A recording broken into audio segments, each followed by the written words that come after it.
X-Cube i9 Manual Guide. Keyboard and TGC. There are function keys on keyboard. Upper keyboard. Quick ID registers patient quickly. Patient browser opens eView. Image preset opens a customizable menu per probe and preset. System preset opens utilities.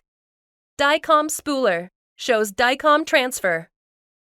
Backup status and DVR recording. Symbol lock locks all keyboard symbol keys.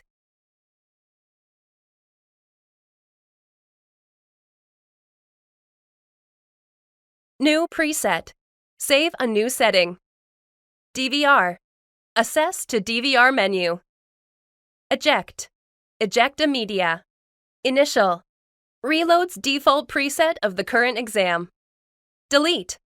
Deletes the text behind of cursor.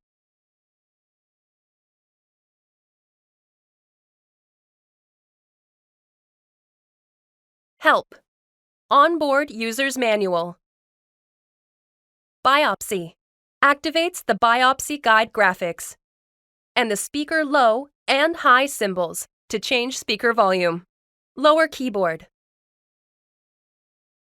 Report. Opens the report pages. Reverse. Reverses the transducer orientation. Clear all. Will clear all text and calipers on the screen. Hide. Hide text and body marker. Cursor. Opens the cursor.